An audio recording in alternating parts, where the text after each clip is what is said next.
Sebelum cerita ini dimulai, jangan lupa klik tombol subscribe, nyalakan lonceng notifikasi, lalu tuliskan di kolom komentar dari kota mana kalian menonton. Dukungan kalian sangat berarti agar kami terus menghadirkan kisah-kisah penuh pelajaran setiap hari. Namaku Maya. Aku pernah percaya bahwa sahabat adalah keluarga yang kita pilih sendiri. Seseorang yang akan tetap berdiri di samping kita ketika semua orang pergi. Seseorang yang ikut menangis saat kita jatuh. Dan ikut bahagia saat kita berhasil. Sayangnya, aku baru sadar bahwa tidak semua orang yang tersenyum di depan kita benar-benar menginginkan kebahagiaan kita. Karena perempuan yang paling sering memelukku, justru dialah yang diam-diam menghancurkan semua yang telah kubangun selama bertahun-tahun. Aku memiliki sebuah usaha konveksi pakaian rumahan. Awalnya hanya mempekerjakan 2 orang penjahit. Namun berkat kerja keras selama hampir 8 tahun, usahaku berkembang cukup pesat. Aku memiliki belasan karyawan. Pesanan datang dari berbagai kota. Bahkan beberapa toko besar mulai menjadi pelanggan tetap. Aku bukan orang kaya, tetapi aku sangat bersyukur. Karena semua yang kumiliki berasal dari kerja keras, bukan warisan. Di tengah perjalanan membangun usaha itulah aku memiliki sahabat bernama Nina. Kami berteman sejak kuliah. Hubungan kami sangat dekat. Ia sering datang ke rumah. Kami saling berbagi cerita. Kalau aku mendapat pesanan besar, Nina selalu menjadi orang pertama yang kuberi kabar. Begitu juga saat ia memiliki masalah. Aku selalu berusaha membantunya. Aku benar-benar menganggap Nina seperti saudara sendiri. Berbeda denganku, Nina sempat beberapa kali membuka usaha. Namun semuanya tidak bertahan lama. Mulai dari toko kue, bisnis kosmetik, sampai usaha reseller pakaian. Semuanya berhenti di tengah jalan. Setiap kali gagal, aku selalu menyemangatinya. Enggak apa-apa. Mungkin belum rezekinya. Nina hanya tersenyum. Iya, untung ada kamu. Saat itu aku tidak pernah menyadari. Di balik senyumnya, tersimpan rasa iri yang semakin hari semakin besar. Suatu hari Nina datang ke konveksiku. Maya. Iya? Hebat ya sekarang. Karyawanmu banyak. Aku tertawa kecil. Alhamdulillah. Masih belajar? Ia berkeliling melihat ruang produksi. Memperhatikan mesin jahit, gudang kain, ruang penyimpanan barang. Aku bahkan dengan bangga menunjukkan semuanya. Tanpa sedikit pun rasa curiga. Karena bagiku, tidak mungkin sahabat sendiri berniat buruk. Beberapa bulan kemudian, usahaku mulai mengalami masalah kecil. Beberapa pelanggan mengeluh karena pengiriman terlambat. Padahal selama ini kami selalu tepat waktu. Aku mengira itu hanya karena produksi sedang padat. Aku segera memperbaikinya. Namun masalah justru semakin banyak. Ada pesanan yang salah ukuran. Ada bahan yang tertukar. Ada pula pelanggan yang mengaku menerima kualitas berbeda dari sampel. Aku mulai kebingungan. Karena semua itu belum pernah terjadi sebelumnya. Aku mengumpulkan seluruh karyawan. Teman-teman, kita harus cari tahu apa yang salah. Semua terlihat bingung. Karena mereka juga merasa sudah bekerja seperti biasa. Aku tidak menyalahkan siapapun. Aku memilih memperbaiki sistem kerja. Kupikir masalah akan selesai. Namun kenyataannya, justru semakin buruk. Dalam waktu 2 bulan, 3 pelanggan terbesar membatalkan kerjasama. Alasan mereka hampir sama. Kualitas sudah tidak konsisten. Aku terpukul. Pendapatan turun drastis. Produksi mulai berkurang. Aku bahkan harus menjual salah satu mobil operasional untuk membayar gaji karyawan. Di saat semua orang mulai menjauh, hanya Nina yang terlihat paling peduli. Ia sering datang membawa makanan. Maya, kamu harus kuat. Aku mengangguk sambil menahan tangis. Aku nggak tahu salahnya di mana. Nina langsung memelukku. Tenang, aku pasti bantu kamu. Saat mendengar kalimat itu, aku benar-benar merasa memiliki sahabat terbaik di dunia. Padahal, hari itu aku sedang dipeluk oleh orang yang sebenarnya sedang menikmati kehancuranku. Beberapa minggu kemudian, keadaan semakin parah. Aku terpaksa menutup sebagian lini produksi. 8 orang karyawan harus dirumahkan. Hari itu menjadi hari paling berat dalam hidupku. Aku menangis setelah semua karyawan pulang. Merasa telah mengecewakan banyak orang. Saat itulah Nina datang lagi. Ia duduk di sampingku, mengusap bahuku, lalu berkata, Maya. Iya. Kalau kamu butuh pinjaman, aku bisa bantu. Air mataku semakin deras. Terima kasih. Kamu memang sahabat terbaikku. Nina tersenyum. Namun aku tidak melihat bahwa senyum itu bukan senyum iba, melainkan senyum puas. Karena rencananya untuk menghancurkan bisnisku, hampir berhasil sepenuhnya. Dan aku sama sekali belum tahu bahwa semua masalah yang menimpaku selama beberapa bulan terakhir bukanlah sebuah kebetulan. Setelah sebagian besar lini produksiku berhenti beroperasi, suasana konveksi terasa sangat berbeda. Ruangan yang biasanya dipenuhi suara mesin jahit kini berubah sunyi. Beberapa meja kerja kosong. Rak-rak kain yang dulu selalu penuh pesanan mulai terlihat lengang. Aku berdiri di tengah ruang produksi sambil menarik napas panjang. Rasanya seperti melihat mimpi yang kubangun selama 8 tahun perlahan runtuh di depan mata. Hari itu aku harus mengambil keputusan paling berat dalam hidupku. Aku memanggil seluruh karyawan yang masih tersisa. Teman-teman. Mereka langsung berkumpul. Wajah mereka tampak cemas. Mungkin mereka sudah menebak apa yang akan kukatakan. Aku menahan air mata. Maaf. Untuk sementara, kita harus mengurangi jam kerja. Ruangan langsung hening. Tidak ada yang marah. Tidak ada yang protes. Justru mereka terlihat sedih melihat kondisiku. Salah satu karyawan senior, Bu Yanti, berkata, Bu Maya. Ya, Bu. Kami tetap bertahan. Selama Ibu belum menyerah. Kalimat itu membuat mataku kembali berkaca-kaca. Aku mengangguk pelan. Terima kasih. Sore harinya Nina datang lagi. Ia membawa 2 gelas kopi dan beberapa kotak makanan. Aku tahu kamu belum makan. Aku tersenyum lemah. Terima kasih. Ia duduk di depanku. Lalu bertanya, sudah ada jalan keluar? Aku menggeleng. Belum. Semua pelanggan besar pergi. Modal juga hampir habis. Nina pura-pura terlihat ikut sedih. Kasihan kamu. Kalimat itu terdengar tulus. Setidaknya, begitulah yang kupikirkan saat itu. Nina kemudian berkata, aku punya kenalan investor. Aku langsung menoleh. Benarkah? Iya? Mungkin dia mau membantu. Harapan kecil mulai muncul di hatiku. Kalau begitu, boleh dikenalkan? Tentu. Nanti aku atur pertemuannya. Aku mengucapkan terima kasih berkali-kali. Aku benar-benar percaya bahwa Nina sedang berusaha menyelamatkan bisnisku. Seminggu kemudian, Nina mempertemukanku dengan seseorang bernama Pak Arman. Beliau mengaku tertarik berinvestasi. Kami berbincang hampir 2 jam. Namun setelah melihat laporan keuangan usahaku yang sedang menurun, beliau akhirnya berkata, maaf, Bu Maya.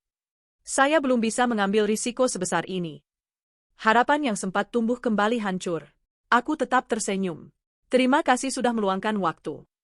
Setelah Pak Arman pergi, Nina memegang tanganku. Maaf ya. Aku sudah berusaha. Aku menggeleng. Kamu nggak salah. Aku tidak tahu bahwa pertemuan itu memang sejak awal tidak pernah benar-benar ditujukan untuk membantuku. Hari-hari berikutnya semakin berat. Tagihan bahan baku mulai menumpuk. Beberapa supplier meminta pembayaran dipercepat. Aku bahkan harus menjual perhiasan peninggalan almarhum ibuku demi membayar gaji karyawan yang masih bertahan. Saat menyerahkan kotak perhiasan kepada pembeli, tanganku gemetar. Aku masih ingat, ibuku pernah berkata, kalau suatu hari kamu benar-benar terdesak, jangan malu memulai lagi dari nol. Kalimat itu terus terngiang di kepalaku. Aku berjanji pada diriku sendiri. Apapun yang terjadi, aku tidak akan menyerah. Di sisi lain, Nina semakin sering datang. Ia membantu membereskan berkas. Sesekali ikut menjawab telepon pelanggan. Bahkan beberapa kali ia menawarkan diri menemui supplier. Aku merasa sangat terbantu. Untung ada kamu. Kataku suatu sore. Nina tersenyum. Sahabat kan harus saling bantu. Aku mengangguk haru. Sama sekali tidak terpikir bahwa justru kehadirannya yang terlalu sering di kantorku seharusnya membuatku curiga. Suatu pagi, seorang pelanggan lama datang menemuiku. Namanya Bu Ratih. Beliau sudah bekerja sama denganku hampir 5 tahun. Mbak Maya? Iya, Bu. Saya cuma mau memastikan. Memastikan apa? Bu Ratih terlihat bingung. Bukannya Mbak sudah tutup usaha? Aku langsung terkejut. Siapa yang bilang begitu? Loh, ada yang telepon saya. Katanya perusahaan Mbak sudah bangkrut. Sekarang kualitas produksinya juga sudah nggak bisa dipercaya. Dadaku langsung berdebar. Apa? Bu Ratih mengangguk. Bahkan orang itu menyarankan saya pindah ke konveksi lain.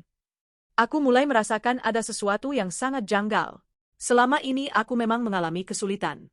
Tetapi aku tidak pernah mengumumkan bahwa usahaku tutup. Lalu, siapa yang menyebarkan kabar itu? Sepulangnya Bu Ratih, Aku langsung memeriksa daftar pelanggan. Dalam 2 bulan terakhir, ternyata ada belasan pelanggan lama yang tiba-tiba berhenti memesan. Aku mulai menelepon mereka satu persatu. Jawaban mereka hampir sama. Kami dengar perusahaan Mbak sudah tidak sanggup produksi. Ada yang bilang banyak komplain pelanggan. Bahkan katanya Mbak sudah mau tutup. Tanganku mulai dingin. Ini bukan lagi sekadar gosip. Seseorang sedang sengaja menghancurkan reputasi usahaku. Malam itu aku tidak bisa tidur. Aku terus memikirkan siapa yang mengetahui daftar pelanggan, kondisi keuangan, dan semua informasi internal bisnisku. Orang itu pasti bukan orang sembarangan. Ia mengetahui terlalu banyak hal. Ia bahkan tahu kapan waktu yang paling tepat untuk menyebarkan kabar buruk. Tiba-tiba aku teringat sesuatu. Hanya ada segelintir orang yang mengetahui seluruh data pelanggan. Aku, manajer produksi, bagian administrasi, dan Nina. Namun aku segera menggeleng. Tidak mungkin. Nina sahabatku. Aku terlalu mengenalnya. Aku berusaha menghapus pikiran buruk itu. Tetapi jauh di dalam hati. Untuk pertama kalinya, muncul sebuah pertanyaan yang membuatku tidak bisa tenang. Bagaimana jika orang yang selama ini berpura-pura menyelamatkanku justru adalah orang yang sedang menenggelamkanku? Pertanyaan itu terus menghantuiku sepanjang malam. Bagaimana jika orang yang paling sering berada di sampingku justru orang yang menghancurkan semuanya? Aku berkali-kali menggeleng. Tidak, tidak mungkin. Nina sudah seperti saudara bagiku. Ia pernah menemaniku saat ayah meninggal. Ia juga yang selalu datang ketika aku sakit. Mana mungkin semua itu hanya sandiwara? Aku berusaha mengusir pikiran buruk itu. Namun semakin kutolak, semakin banyak kejanggalan yang mulai terlihat. Keesokan paginya aku datang lebih awal ke kantor. Aku membuka kembali arsip pelanggan. Satu persatu. Aku mencoba mengingat kapan mereka berhenti bekerja sama. Anehnya, sebagian besar pelanggan besar mulai pergi tepat setelah Nina semakin sering datang ke kantorku. Aku masih berusaha berpikir positif. Mungkin itu hanya kebetulan. Saat sedang memeriksa berkas, manajer produksiku, Pak Herman, menghampiri. Bu Maya. Iya, Pak. Boleh saya bicara? Tentu. Beliau tampak ragu. Sebenarnya saya sudah lama mau bilang. Apa itu? Saya sering lihat Mbak Nina masuk ruang administrasi sendirian. Aku langsung mengernyit. Administrasi? Ih, katanya ambil minum. Tapi kadang sampai setengah jam. Jantungku mulai berdetak lebih cepat. Ruang administrasi adalah tempat seluruh data pelanggan disimpan. Mulai dari nomor telepon, alamat, harga, sampai riwayat transaksi. Aku mulai merasa tidak tenang. Aku langsung menemui Rina, staf administrasiku. Rina. Iya, Bu. Selama ini Mbak Nina pernah pinjam komputer. Rina mengangguk polos. Sering, Bu. Katanya mau kirim email. Terus saya kasih. Aku kembali bertanya, apa pernah minta data pelanggan? Iya. Katanya ibu yang suruh. Aku langsung membeku. Apa? Rina terlihat bingung. Loh? Bukannya, Bu? Aku menggeleng pelan. Tidak pernah. Wajah Rina langsung pucat. Saya pikir benar. Karena Mbak Nina bilang, Maya lagi sibuk. Dia minta aku bantu hubungi beberapa pelanggan. Dadaku langsung terasa sesak. Aku memang tidak pernah menyuruh Nina melakukan itu. Hari itu juga aku memeriksa komputer administrasi. Ternyata ada riwayat penyalinan file ke flash disk. Tanggalnya, tepat 3 bulan yang lalu. Hari ketika aku sedang menghadiri pameran bisnis di luar kota. Aku duduk lemas di kursi. Berarti, daftar seluruh pelanggan memang pernah disalin. Dan hanya sedikit orang yang memiliki kesempatan melakukannya. Namun aku masih belum ingin menuduh tanpa bukti. Aku terus meyakinkan diriku. Mungkin Nina hanya ingin membantu. Mungkin ia memang berniat baik. Aku membutuhkan bukti yang lebih kuat. 2 hari kemudian, salah seorang pelanggan lamaku, Pak Budi, datang ke kantor. Bu Maya. Iya, Pak. Saya sebenarnya merasa nggak enak. Kenapa, Pak? Beliau mengeluarkan sebuah kartu nama. Saya diminta pindah ke konveksi lain. Aku menerima kartu itu. Nama perusahaan itu sangat asing. Namun ada satu hal yang membuatku terdiam. Alamatnya berada tidak jauh dari rumah Nina. Pak Budi melanjutkan. Yang menawarkan itu teman dekat ibu. Aku mulai menahan napas. Siapa? Beliau menjawab tanpa ragu. Mbak Nina. Dunia seolah berhenti. Aku masih berharap pendengaranku salah. Namun Pak Budi kembali berkata, dia bilang, konveksi Maya sudah hampir bangkrut. Kalau tetap produksi di sana, pesanan Bapak bisa berantakan. Lebih baik pindah sebelum terlambat. Tanganku mulai gemetar. Air mata perlahan menggenang. Aku bertanya pelan, Pak, apa Bapak yakin itu Nina? Beliau langsung mengangguk. Sangat yakin. Soalnya saya sudah beberapa kali bertemu dia di kantor Ibu. Aku menundukkan kepala. Dadaku seperti ditimpa batu besar. Selama ini, aku menangis di pundaknya. Sementara ia diam-diam mengambil satu persatu pelanggan yang kubangun selama bertahun-tahun. Malam harinya Nina kembali datang ke rumah. Membawa buah dan makanan kesukaanku. Maya, kamu gimana hari ini? Aku memaksakan senyum. Baik. Ia duduk di ruang tamu seperti biasa. Bersabar ya. Semua pasti ada jalannya. Aku menatap wajahnya. Perempuan yang selama ini kuanggap saudara. Kini setiap senyumnya terasa begitu asing. Namun aku memilih tetap diam. Aku ingin melihat seberapa jauh sandiwara itu akan dimainkan. Saat Nina pergi, ia memelukku. Pokoknya, aku akan terus ada buat kamu. Aku membalas pelukannya. Namun kali ini, hatiku sudah tidak lagi hangat. Karena aku mulai sadar. Pelukan itu bukan pelukan sahabat. Melainkan pelukan seseorang yang sedang memastikan korbannya benar-benar jatuh. Keesokan paginya, aku mendapat telepon dari nomor yang tidak kukenal. Selamat pagi. Apakah benar ini Bu Maya? Iya. Saya mantan karyawan di perusahaan tempat Mbak Nina bekerja sekarang. Aku langsung terdiam. Ada apa, Pak? Pria itu menarik napas panjang. Saya merasa Ibu berhak tahu. Tahu apa? Suaranya terdengar pelan. Perusahaan baru itu, yang sekarang mendapatkan banyak pelanggan Ibu, bukan milik orang lain. Jantungku berdegup sangat keras. Lalu milik siapa? Pria itu menjawab dengan satu kalimat yang membuat seluruh tubuhku langsung lemas. Pemilik sebenarnya adalah Mbak Nina. Ponsel di tanganku hampir terjatuh. Ternyata, semua dugaanku selama ini benar. Sahabat yang berpura-pura menolongku, bukan hanya penyebar fitnah tentang bisnisku, tetapi juga orang yang diam-diam mencuri pelanggan, membangun perusahaan baru, dan menghancurkan usahaku sedikit demi sedikit. Dan saat itu juga, aku memutuskan, aku tidak akan menangis lagi. Aku akan membongkar semuanya dengan bukti. Sejak menerima telepon itu, aku tidak lagi bisa memandang Nina dengan cara yang sama. Semua kepingan kejadian selama beberapa bulan terakhir mulai tersusun rapi di kepalaku. Ia sering datang ke kantorku. Ia meminjam komputer administrasi. Ia mengetahui seluruh daftar pelanggan. Ia selalu menjadi orang pertama yang tahu setiap masalah usahaku. Dan anehnya, setiap kali usahaku kehilangan pelanggan, perusahaan barunya justru semakin berkembang. Semuanya kini terasa begitu jelas. Namun aku sadar, perasaan curiga tidak cukup. Aku membutuhkan bukti yang tidak bisa dibantah. Aku menghubungi pria yang meneleponku sehari sebelumnya. Namanya Pak Dedi. Ia ternyata pernah bekerja sebagai staf pemasaran di perusahaan milik Nina. Kami bertemu di sebuah warung kopi yang cukup sepi. Begitu duduk, ia langsung berkata, Bu Maya, saya minta maaf. Selama ini saya diam. Aku mengangguk pelan. Tidak apa, Pak. Lalu kenapa sekarang Bapak mau bicara? Pak Dedi menundukkan kepala. Karena saya mengundurkan diri. Saya tidak sanggup lagi melihat cara perusahaan itu mendapatkan pelanggan. Aku mulai fokus mendengarkan. Pak Dedi kemudian membuka tasnya. Ia mengeluarkan beberapa mat. Saya membawa salinan dokumen. Aku membukanya satu persatu. Dadaku langsung sesat. Di dalamnya terdapat daftar pelanggan lamaku.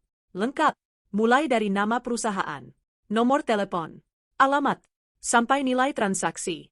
Semuanya sama persis dengan data yang ada di kantorku. Aku mengangkat wajah. Ini? Pak Dedi mengangguk. Iya. Semua berasal dari data perusahaan Ibu. Tanganku mulai gemetar. Belum selesai sampai di situ. Pak Dedi kembali menyerahkan beberapa lembar percakapan yang telah dicetak. Itu percakapan internal. Aku membacanya perlahan. Salah satu isi pesannya membuat napasku tercekat. Hubungi semua pelanggan Maya. Bilang perusahaannya hampir tutup. Tawarkan harga lebih murah supaya mereka pindah. Di bawah pesan itu, tertulis nama pengirim. Nina. Air mataku langsung jatuh. Aku tidak menyangka. Seseorang yang kupanggil sahabat, ternyata bisa setega itu. Pak Dedi berkata lirih. Masih ada lagi. Ia mengeluarkan flash disk kecil. Di dalamnya ada rekaman rapat. Aku memandang benda kecil itu. Apa isinya? Bu Nina pernah bilang, kalau Maya bangkrut, pasar akan jadi milik kita. Aku menutup mata. Hatiku benar-benar hancur. Jadi selama ini, kehancuranku memang menjadi targetnya. Bukan kebetulan. Bukan persaingan sehat. Tetapi rencana yang disusun dengan sangat rapi. Malam itu aku tidak langsung menemui Nina. Aku memilih pulang. Aku duduk lama di ruang kerja. Melihat foto-foto lama kami. Foto wisuda. Foto liburan bersama. Foto ulang tahunku yang ia rayakan beberapa tahun lalu. Aku tersenyum pahit. Begitu banyak kenangan. Namun kini semuanya terasa seperti sandiwara. Aku bertanya dalam hati, sejak kapan kamu mulai membenciku, Nina? Sejak kapan keberhasilanku membuatmu ingin menghancurkanku? Keesokan harinya, Nina datang lagi ke kantorku. Seperti biasa, ia membawa makanan. Wah, kamu belum makan kan? Aku tersenyum tipis. Belum. Ia duduk santai. Banyak berdoa ya. Pasti nanti usahamu bangkit lagi. Aku menatap wajahnya cukup lama. Sungguh luar biasa. Ia bisa mengucapkan kata-kata penyemangat. Sementara di balik layar ia sedang menikmati hasil dari kehancuranku. Aku memutuskan mengujinya. Nina. Iya? Aku dengar ada konveksi baru yang berkembang cepat. Oh ya? Iya? Katanya pemiliknya hebat. Nina tersenyum kecil. Mungkin memang rezekinya. Aku mengangguk. Lalu, kamu kenal pemiliknya? Ia langsung menjawab tanpa ragu. Enggak. Itu pertama kali aku dengar. Padahal, aku sudah memegang bukti bahwa perusahaan itu miliknya. Kebohongannya semakin meyakinkanku bahwa semua dugaan ini benar. Setelah Nina pulang, aku menghubungi beberapa pelanggan lama. Aku menunjukkan bukti percakapan yang diberikan Pak Dedi. Mereka sangat terkejut. Pak Budi berkata, jadi selama ini kami dibohongi. Aku mengangguk. Iya, Pak. Saya tidak pernah menutup usaha. Saya juga tidak pernah menyuruh siapapun menghubungi Bapak. Beberapa pelanggan langsung meminta maaf. Mereka mengaku terlalu mudah percaya pada informasi yang disampaikan Nina. Salah satu pelanggan bahkan berkata, Bu Maya, kalau memang ini benar, kami siap kembali bekerja sama. Kalimat itu membuat semangatku mulai tumbuh lagi. Aku sadar, reputasi memang sempat rusak. Namun jika kebenaran mulai terungkap, masih ada kesempatan untuk membangun semuanya kembali. 2 hari kemudian, aku mengundang Nina ke kantorku. Ada apa? Tanyanya sambil tersenyum. Aku mau mengucapkan terima kasih. Ia terlihat senang. Wah, akhirnya semangat lagi ya? Aku mengangguk. Iya. Tapi sebelum itu, aku ingin menunjukkan sesuatu. Aku meletakkan sebuah map tebal di atas meja. Nina masih tersenyum. Namun senyum itu perlahan memudar ketika melihat isi map tersebut. Salinan daftar pelanggan, cetakan percakapan, dan foto-foto dokumen internal perusahaannya. Wajahnya langsung berubah pucat. Tangannya mulai gemetar. Apa ini? Aku menatap tepat ke matanya. Lalu berkata dengan tenang. Sudah cukup sandiwaranya, Nina. Sekarang jelaskan, kenapa sahabatku sendiri yang menghancurkan hidupku. Ruangan mendadak sunyi. Nina masih memegang map yang kuberikan. Tangannya gemetar. Wajahnya yang biasanya tenang kini berubah pucat. Ia membuka satu persatu dokumen di hadapannya. Daftar pelanggan, salinan percakapan, laporan pemasaran, hingga rekaman rapat yang tersimpan di dalam flash disk. Tidak ada lagi yang bisa disangkal. Semua bukti mengarah kepadanya. Aku menatapnya tanpa berkata apa-apa. Selama beberapa detik, hanya suara pendingin ruangan yang terdengar. Akhirnya Nina menarik napas panjang. Lalu, dari mana kamu dapat semua ini? Aku menjawab dengan tenang. Itu sudah tidak penting. Yang penting sekarang, apa semua ini benar? Nina kembali terdiam. Ia tahu, kalau ia tetap berbohong, bukti-bukti itu akan berbicara sendiri. Air mata mulai menggenang di pelupuk matanya. Namun kali ini aku tidak lagi mudah luluh. Karena aku sudah terlalu sering melihatnya menangis. Dan sekarang aku tahu, tidak semua air mata berarti penyesalan. Bisa jadi, itu hanya cara terakhir untuk menghindari tanggung jawab. Beberapa saat kemudian, Nina akhirnya mengangguk pelan. Iya. Suara itu sangat lirih. Namun cukup untuk membuat dadaku sesak. Aku yang mengambil data pelangganmu. Aku yang menyuruh tim menghubungi mereka. Aku juga yang menyebarkan kabar kalau usahamu hampir bangkrut.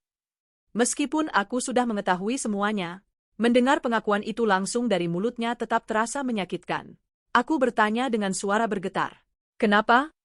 Apa salahku sama kamu? Nina menundukkan kepala. Air matanya mulai jatuh. Kamu nggak pernah salah. Lalu kenapa? Ia menutup wajahnya dengan kedua tangan. Karena aku iri. Kalimat itu membuatku terpaku. Nina mulai menceritakan semuanya. Sejak kuliah, aku selalu merasa berada di belakangmu. Kamu selalu berprestasi. Setelah lulus, kamu berhasil membangun usaha. Sementara semua usahaku gagal. Ia menangis semakin keras. Setiap orang memujimu. Semua bilang kamu hebat. Aku capek dibanding-bandingkan. Aku hanya mendengarkan. Hatiku terasa sangat berat. Bukan karena aku pernah menyakitinya, melainkan karena keberhasilanku dianggap sebagai ancaman.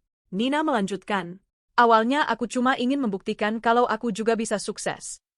Tapi lama-lama, aku mulai berpikir, kalau kamu tetap besar, aku nggak akan pernah dianggap.